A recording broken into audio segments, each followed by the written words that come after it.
evening, everybody. This is Davey T here for another episode of FSS Chatback, and that is Field Sports Scotland's podcast, weekly podcast, where we talk about news and abuse the news, or we basically talk about what's happening in the countryside, what the new stuff, any new legislation and equipment and safety features, anything to do with the country and being outdoors and being out hunting. Yes, we are a hunting related podcast. However, we do chat about everything from ecology to rifle calibers.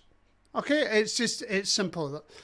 It's a simple podcast. You know, it's half an hour of me talking and on occasional time, hopefully I've got some guests lined up in the next few weeks, which will be great. I'm just trying to organise things now that the stalking show is over with and various shooting shows are over with and all sorts. Tonight, though, because of the stalking show last weekend, I'm going to talk about equipment. Now, I'm not necessarily talking about equipment that you might need that is going to be like what rifle or what caliber you need or anything, because we've already touched on that in previous podcasts. What we're going to talk about tonight is the essentials for being outdoor and comfortable. Now, some of the stuff I'm going to talk about tonight is not exactly going to be like the proper budget stuff. However, I am going to put links in the description for everything that I talk about tonight and see what you think yourself. There's a few things that you need to do when you're outdoors and to have when you're outdoors just to be comfortable and warm and whatever, because the fact of the matter is, I kid you not, it's a nightmare. It really is a nightmare. If you have not the right equipment. Trust me, I have been through the proper budget stuff. I had a pair of jackpipe Tundra boots that couldn't keep the water out in long grass. And the problem with that was a nightmare. And the reason why it was a nightmare is because I'm just checking my mic volumes here. The reason why it was a nightmare is because I found myself dragging deer in clear fells with carrier bags in my boots to keep my feet dry. Now, that doesn't keep your feet dry. Oh, as a temporary measure, it'll last maybe an hour. It actually sweats your feet, and it can really do some harm to you. And it did me. I was getting constant cramp and stuff like that. So, honestly, what I'm trying to say to you is there's one thing going out in a pair of old boots and stuff like that, but the way the weather's been over the last couple of years, especially this year, has been wet and it's been hell. I mean, I barely had a break from the rain since last July. And we had a really hot spell last May and June. And then suddenly, from mid-July, there hasn't been a week gone by where there hasn't been rain.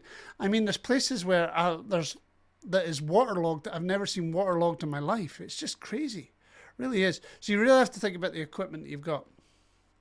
So tonight we're going to talk about equipment. Before we get on to equipment, I am also going to talk about and a little bit of advice to a couple of members of our community and to the ecology community and to various others. And I'm not going to be a pompous idiot when I say this. I'm going to try and be a little bit diplomatic.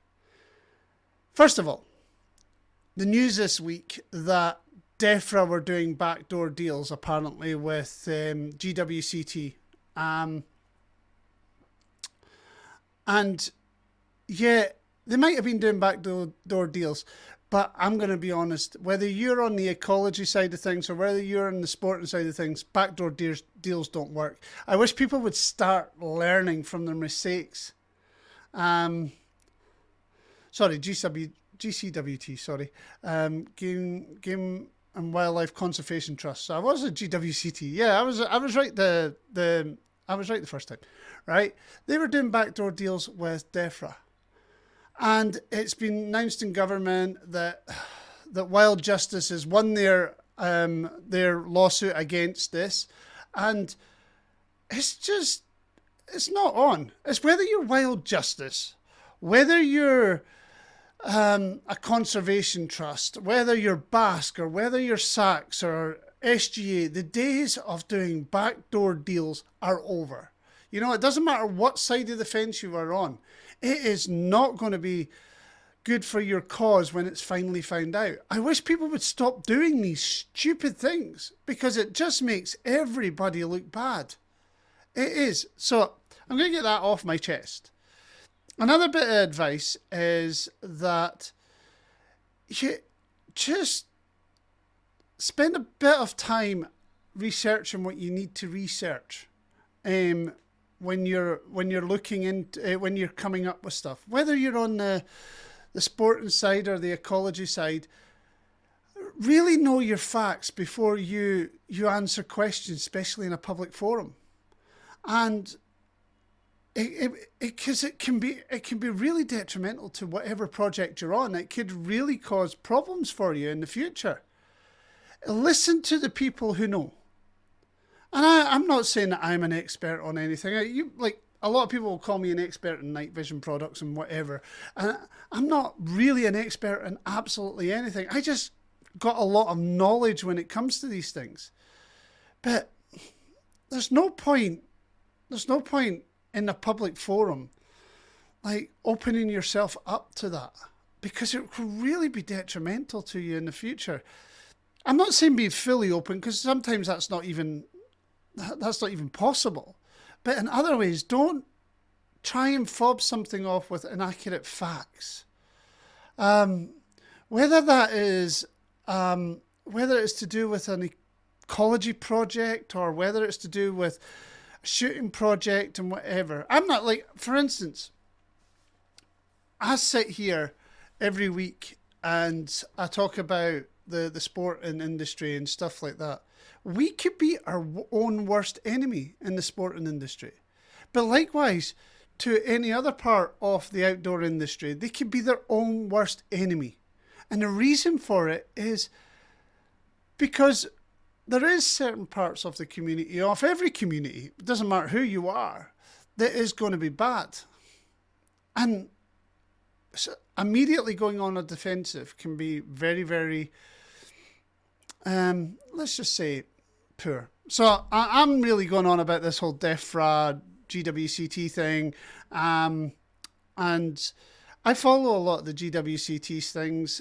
And some of it I agree with, some of it I don't. But that's like every person in this community out there.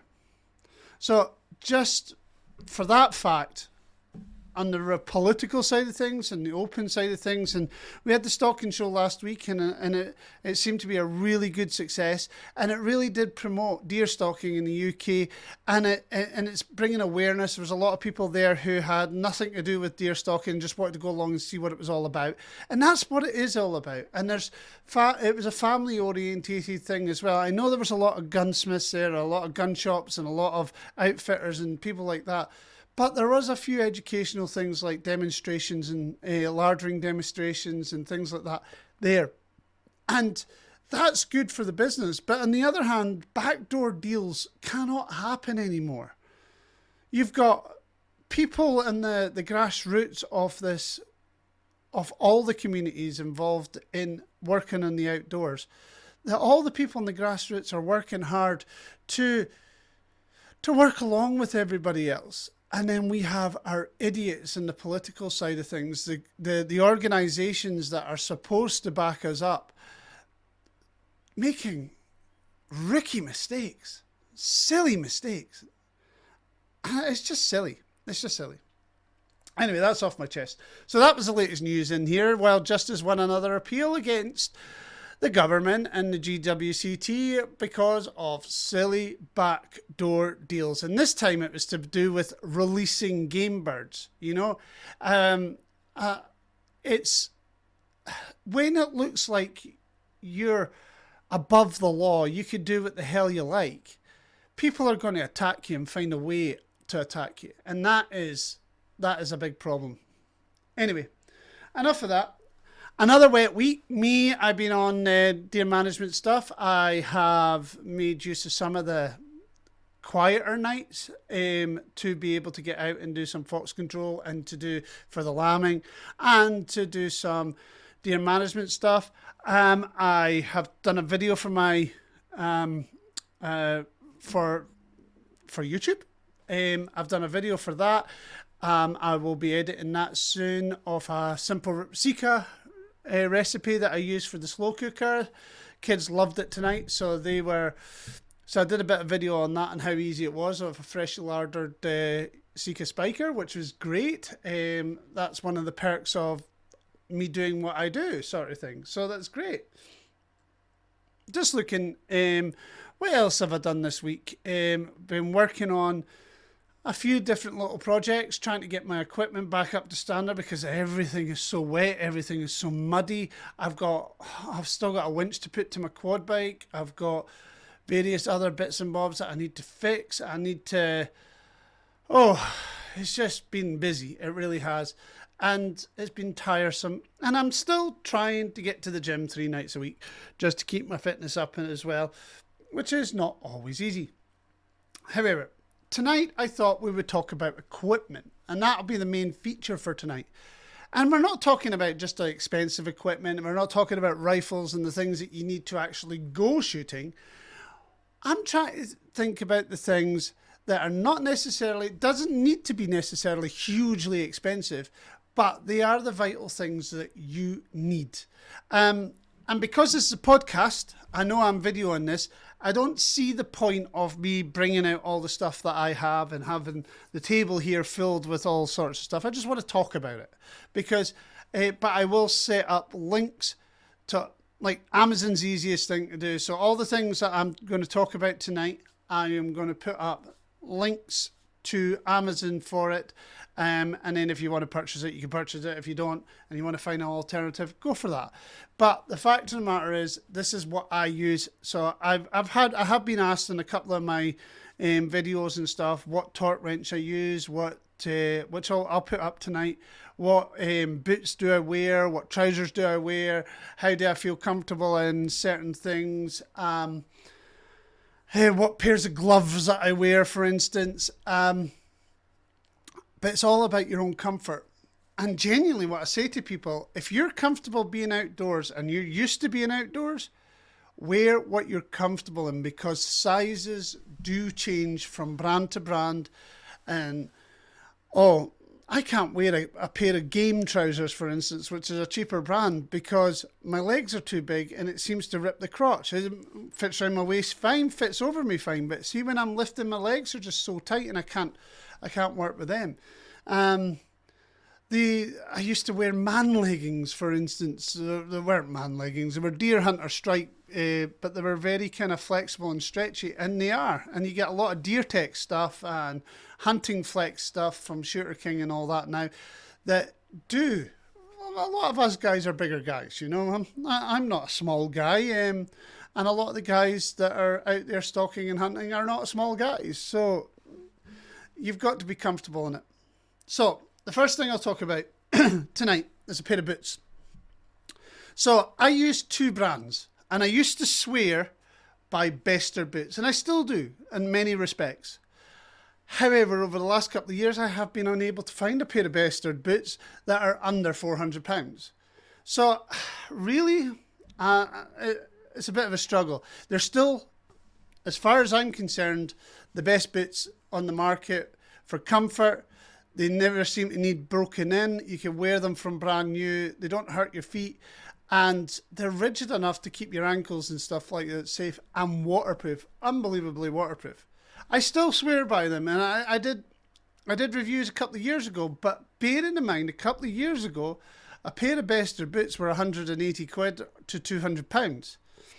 We are now talking £439 on Amazon. And I'll put the link up if you're still in the budget for a pair of Bester boots and you really want a pair. There is a pair on there, £439 or something like that it is on Amazon, and I'll give you the link to it. That'll be on there.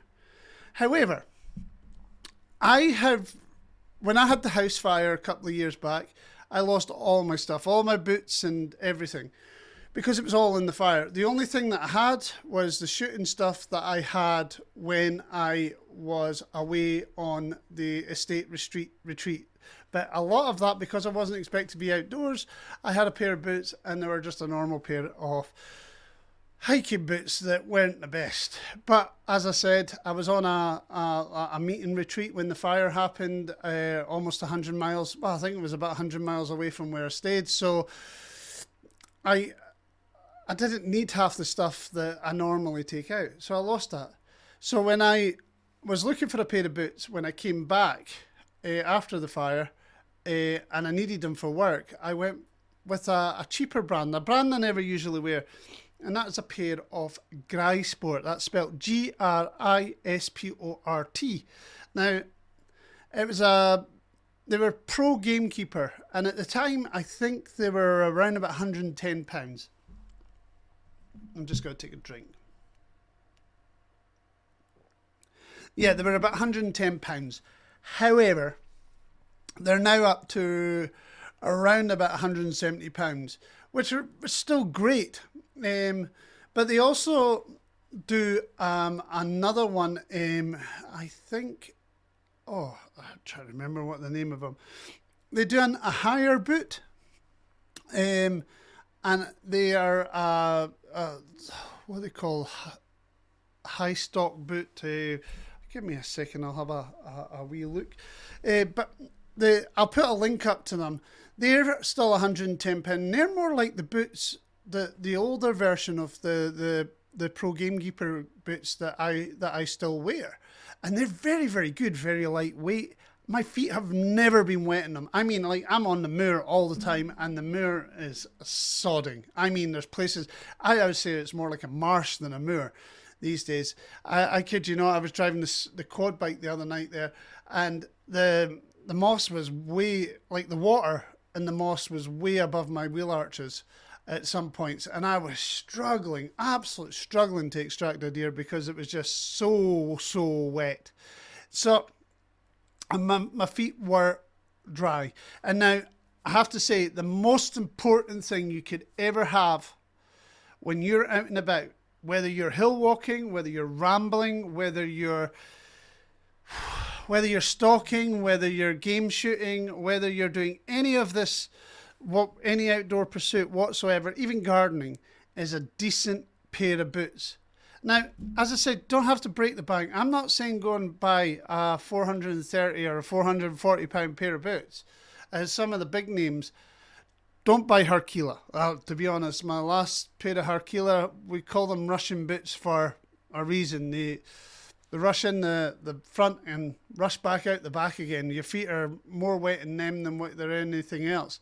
But yeah, I'm not saying go and buy high end. The Grisports are very, very good. I'm not affiliated by them in any way. I don't even know who actually makes them, you know. I know you can get them in various places.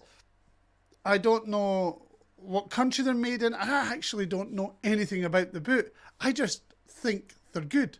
They're good for a budget, if you're on a budget, because this can get expensive. Even just buying a couple of pairs of boots will get expensive. So for the price of one pair of, let's say, Herkila boots or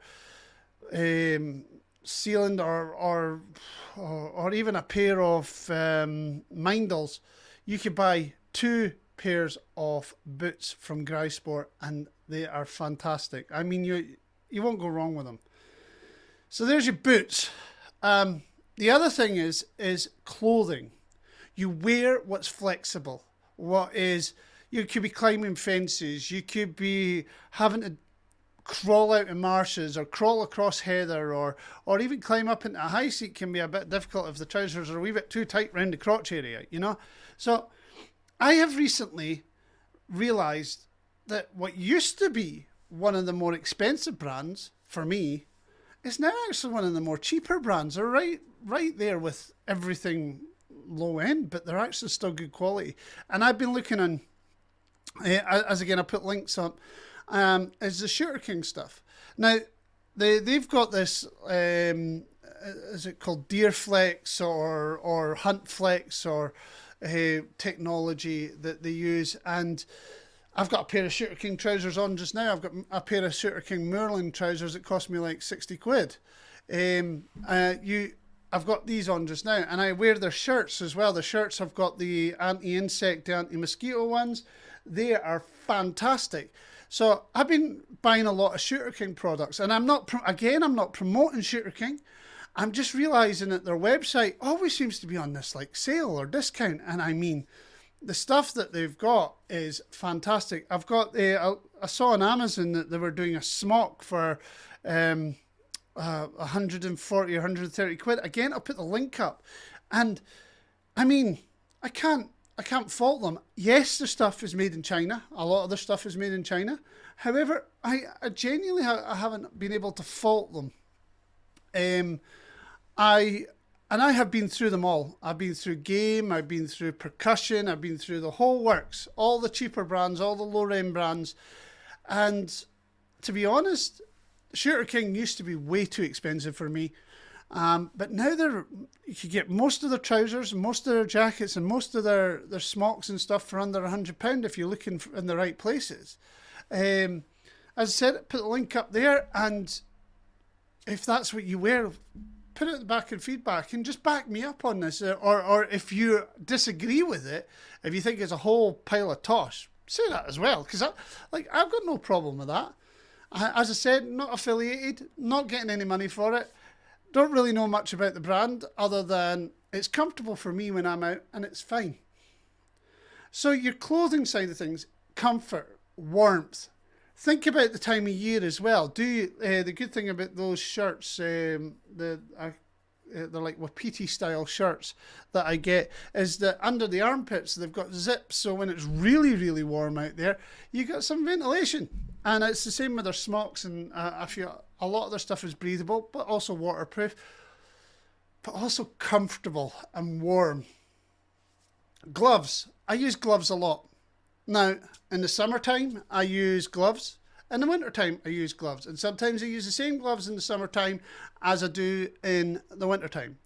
Now, I use the mechanics gloves quite a lot. I've got a tan pair of mechanics ones. They're just standard gloves. They're great for, you can grip things like bolts and screws. You can work with them, as well as you could shoot with them and run the quad bike, and you get a lot of feeling in your fingers, and you can use your phone on them. Now, I like those. They keep the wind off. They're not particularly warm, so when it's sub-zero out there, I don't really rely on them. I've kind of fallen out with sealskin a little bit. I've got a pair of sealskin gloves, and I do wear them all the time, and they were expensive. They were like 60 quid, so I kind of, like the mechanics ones are around £21 or something, where the sealskins ones cost me 60 quid. So I kind of force myself to wear them, but I find that my tips of my fingers, even when it's only like 4 or 5 degrees outside, my tips of my fingers get real cold. So I'm still looking. I did have a couple of pairs of the